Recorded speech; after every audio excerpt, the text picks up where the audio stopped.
Más o menos. Más o menos, ahí está. Son 4 grupos de cartas. Entonces ya lo hemos visto. Las cartas escatológicas. ¿De dónde vienen estos? ¿De qué viaje misionero? Es una pregunta para ustedes. No estoy preguntándome a mí mismo. El segundo viaje misionero, ¿verdad? Lo escuché de allá, pero el segundo viaje misionero. Y entonces, y tienen preocupación, porque ¿qué de estos que han muerto? Porque el Mesías va a traer el reino de Dios en su plenitud. Ellos van a tener parte del reino de Dios, ¿o no? ¿Qué ocurre si mueren antes de volver a Jesús? ¿Tienen parte en su reino? Porque ellos esperan un reinado terrenal. Hay que pensar bien en eso. Para los judíos y los primeros cristianos, siempre es un reinado terrenal, porque ellos esperan que el Mesías tenga su reino acá, en esta tierra. Entonces, si han muerto, ¿van a tener parte en este reinado? Y Pablo contesta, claro que sí. Porque cuando viene Jesús, estos van a estar con Él, bajando con Él. Entonces van a tener parte de todas maneras, no importa, vivo o muerto. Los en Cristo todos participamos en el reino final de Jesús. Esta es la promesa que Él soluciona aquí. ¿Cómo lo van a saber? Según a los Tesalonicenses, Él habla de varias cosas. Otro va a presentar, no voy mucho más allá. Y luego tenemos el tercer viaje misionero. Es posible que Gálatas caiga ahí, o quizás antes, como pienso yo, pero sin duda, primera y segunda a los Corintios y Romanos están ahí. Son cartas que más que todo tratan de los asuntos de la salvación y cómo andar en la vida cristiana. Salvación no solamente como momento de salvación, sino como la vida cristiana también. Y luego tenemos las cartas, las cartas cristológicas. Fíjense, Filipenses 2, 6 a 11. Efesios tiene una parte también al principio, un himno judío, alabando a Dios por escoger a Israel, pero que Pablo lo ha cambiado a un himno cristiano judío. Y luego él dice, pero también los gentiles pueden ser añadidos a este himno. Y luego en el capítulo 2 él dice que ¿quién ha destruido el muro de separación entre los judíos y los gentiles? Cristo es nuestro paz. Cristo es el quien une a las personas con un trasfondo tan diferente. Tiene una cristología altísima. En Colosenses, el primer capítulo, 15 en adelante, vemos una cristología tremenda allá. Filemón lo pusimos ahí porque no cabe en otro sitio. La verdad es que no cabe bien. Pero ahí está. Y cartas eclesiásticas, claro, hablan de cómo funciona la iglesia, cómo deben ser los líderes de la iglesia, cosas así.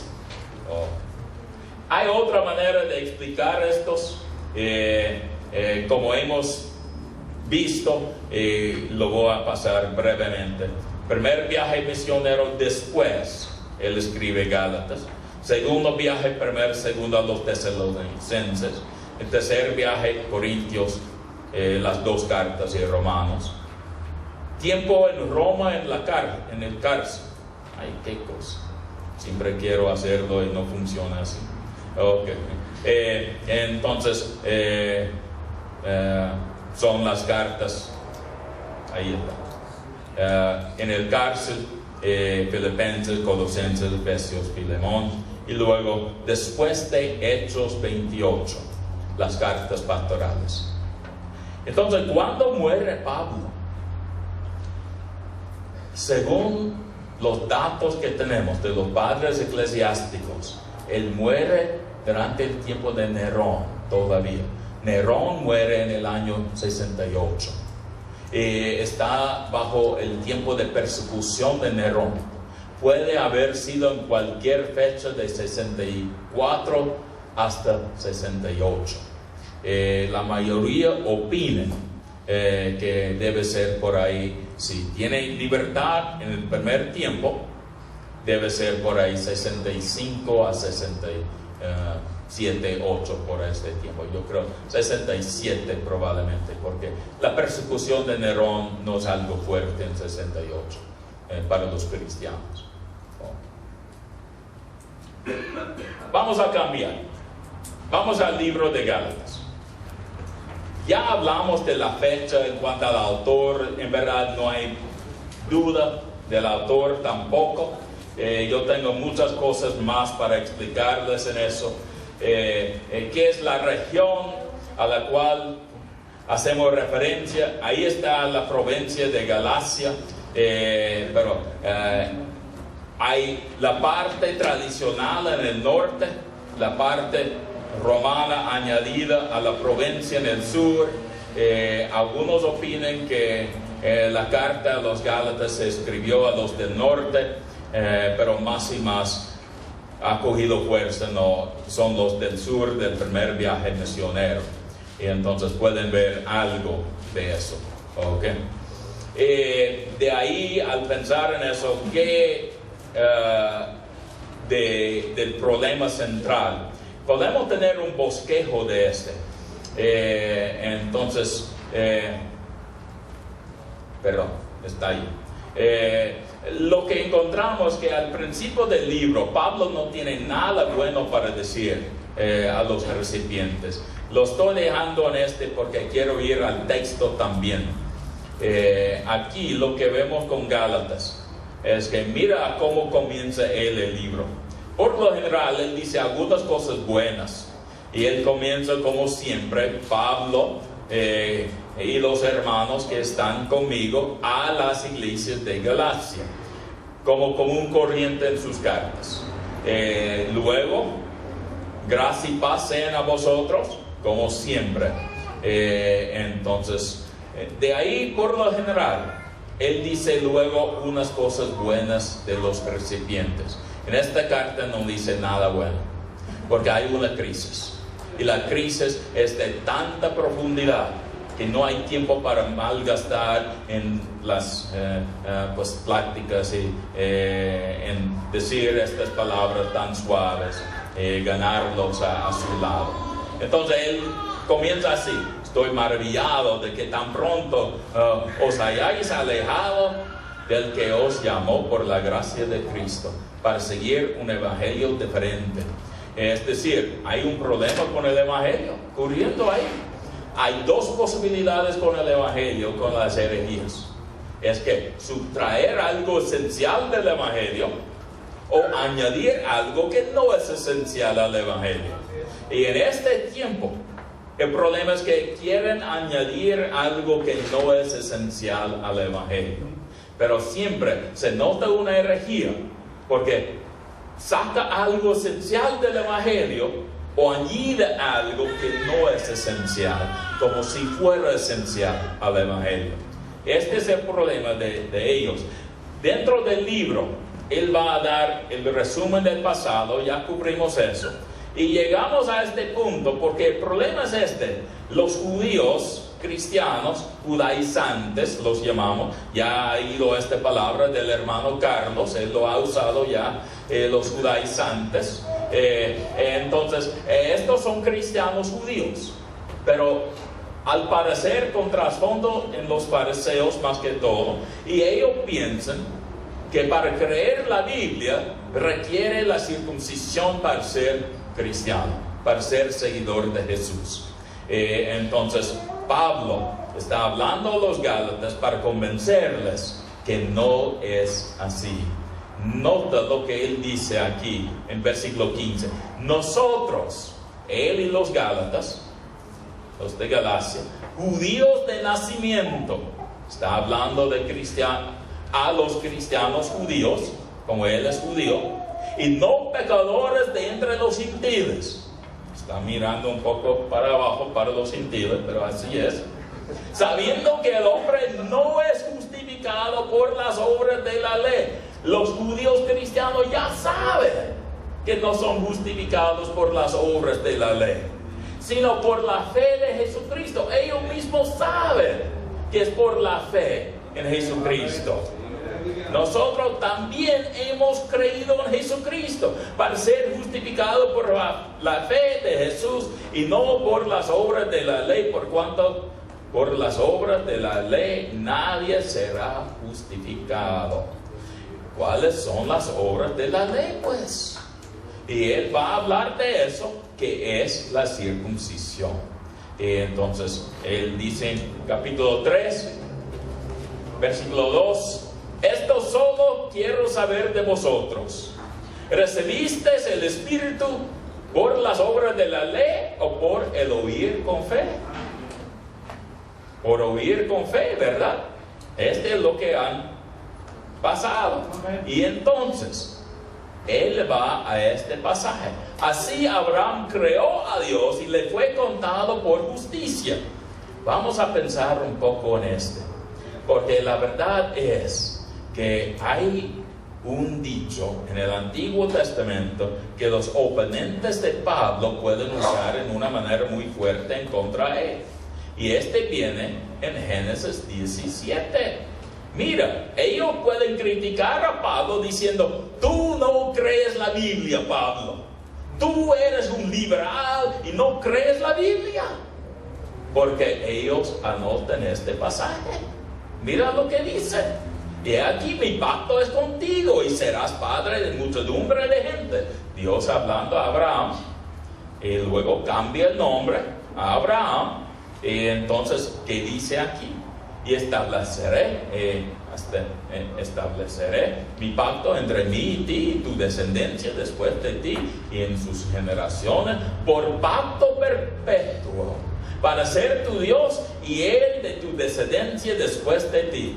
Y el varón incircunciso, el que no hubiera circuncidado la carne de su prepucio, aquella persona será cortada de su pueblo, ha violado mi pacto. Así dice la Biblia. ¿Crees la Biblia o no, Pablo? Porque así dice la Biblia. Tú no crees la Biblia, Pablo. Ahí está letra por letra, escrito en la palabra inspirada por Dios. Está en el Torah. Uno tiene que ser circuncidado para ser parte del pacto con Dios. Fin de la discusión. Pero no con Pablo. ¿De dónde viene este versículo sobre Abraham? Mira lo que dice ahí más adelante en Génesis 15. Fíjense, para los judíos el pacto anterior no se borra por tener un pacto posterior. El pacto anterior sigue vigente, aumentado quizás, definido por el pacto posterior, pero no se olvida el pacto anterior por tener otro pacto. Y entonces mira a Génesis 15. Hay Dios haciendo la promesa a Abraham, que dice en versículo 6, y creó a Jehová, ¿y qué?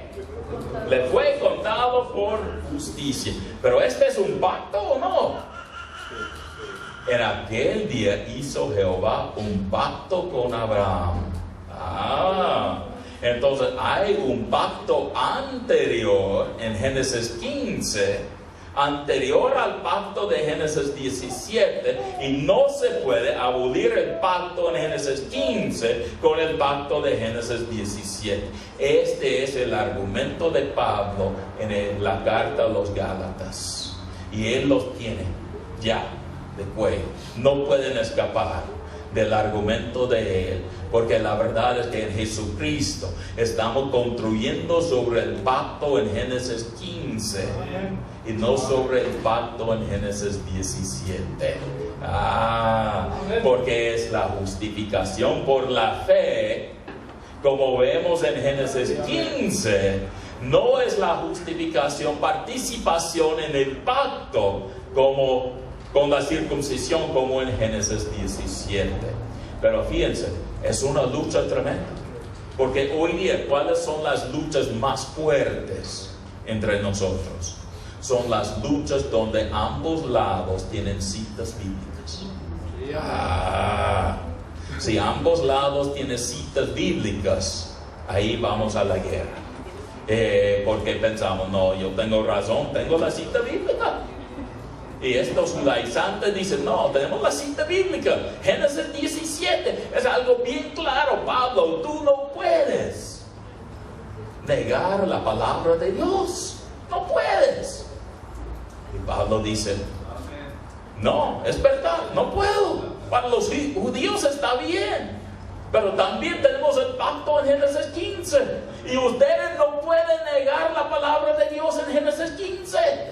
Y de ahí construimos la participación de los no judíos en el Evangelio sin convertirse en judíos. Y abra paso para el ministerio de Pablo, para la llegada de nosotros, los no judíos, a los pies de Jesús, para adorar a Jesús. Deben pensarlo bien. Y hoy día, ¿quiénes son los judaizantes? Añadiendo requisitos que no caben dentro del esquema de la Biblia. A veces soy yo.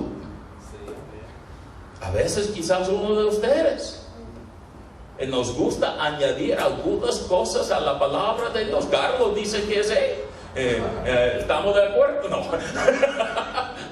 Todos nosotros tenemos la tendencia de hacerlo así. Yo recuerdo un evento en Colombia, un misionero, compañero mío, querido. Y él fue a las iglesias y él decía, no, este es del diablo hacer palmas en el culto. Porque el estilo en los Estados Unidos, en las iglesias de él, fue de no hacer palmas en la iglesia en el culto.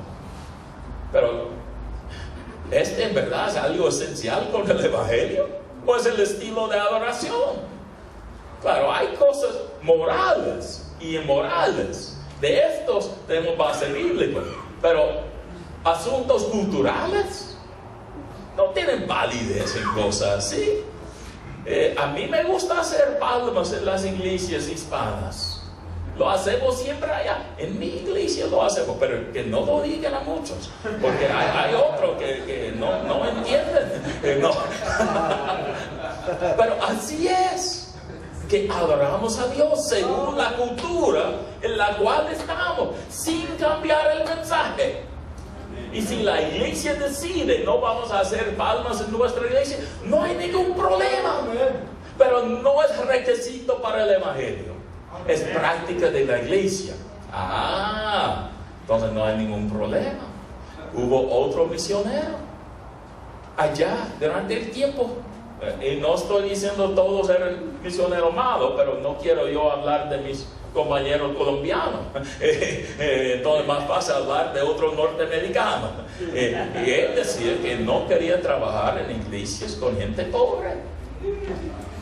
Y porque él había llegado a la conclusión de que nunca iban a poder soportar la iglesia financieramente. No tenía ingresos suficientes para financiar la iglesia. Y él solamente quería trabajar con las finanzas necesarias para el ministerio que él deseaba para la iglesia.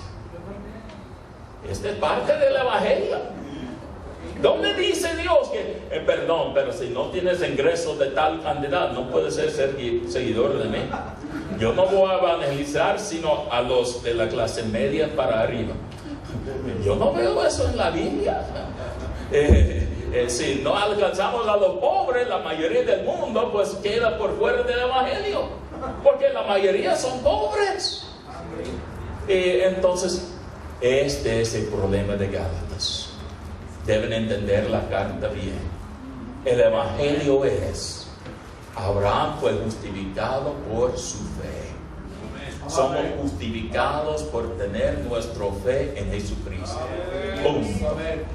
Fin del Evangelio. Este es lo que Dios quiere de nosotros: fidelidad a Jesucristo. Fe siempre en el Imperio Romano implica, en cuanto a una persona, siempre implica fidelidad. En cuanto a las cosas, creencias, es creer con la mente. Pero en cuanto a personas, siempre es fidelidad. Y lo que Él quiere es un compromiso de fidelidad como Abraham hizo a Dios. Al Dios quien se mostró en Jesucristo. Sin añadir nada más. El resto negociamos. La moralidad no, porque uno no puede seguir a un Dios moral sin tener la moralidad ahí. Si es un Dios santo, tenemos que ser seguidores santos. Pero este sigue con justificados por fidelidad a Jesús. Pero el resto negociamos, si es de cultura. Ya es tiempo para un receso. Y entonces tenemos 10 minutos de receso. Y todos dijeron, amén.